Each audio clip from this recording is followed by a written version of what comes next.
What kind of government does the United States have? Democracy. So in your opinion, what's democracy? It's a type of government and how America runs the country.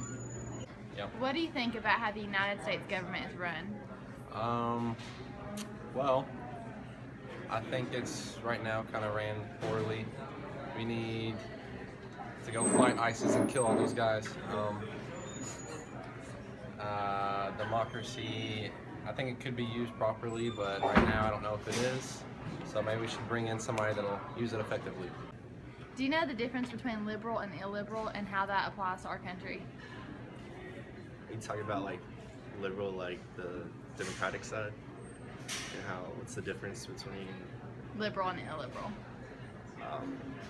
I guess the liberal are more focused on social issues, and conservatives are more focused on economic issues. So how does that pertain to our country? It depends on what you think is more important. Do you think our country has too much democracy? Yeah. How come? Wait, I don't know. Do you think our country has too much democracy? No. Shouts and Earl. In order to understand democracy fully, you must know that it can run on a spectrum, one end being liberal and on the other end being illiberal. But what does that mean? Let's break it down. On one side of the spectrum, we have liberal democracy. When something is liberal, it means it's open to new behaviors or opinions and is willing to stray away from traditions. With that being said, liberal democracy is its political ideology that focuses on new freedoms and people's opinions. Now let's shift to the other end of the spectrum, illiberal democracy. Illiberal democracy is simply the opposite of liberal democracy. Typically, with illiberal democracy, the citizens have little to no freedoms and are stuck in the ways of past traditions. Let's show some examples. Russia is a democracy, so many people would expect this country to fall on the liberal side of the spectrum because democracies are supposed to give people more freedoms. However, Russia is one of the most illiberal countries according to Zachariah. China has an autocratic government.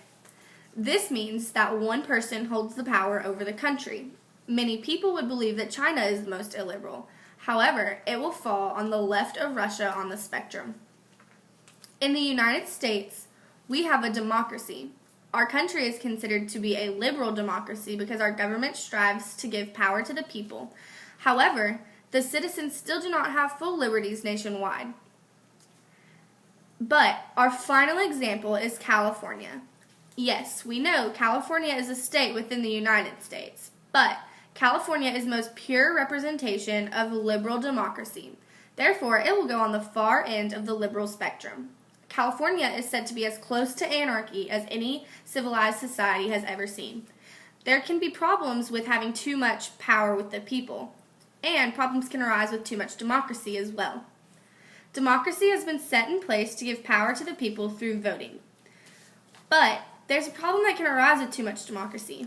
If people vote to elect representatives for everything, then things become political parties that have no business in politics.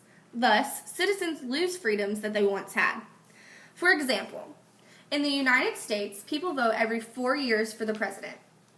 When citizens are told they have a right to vote, then citizens feel like they're getting a sense of power. It would be great for us to vote for things, wouldn't it? Wrong.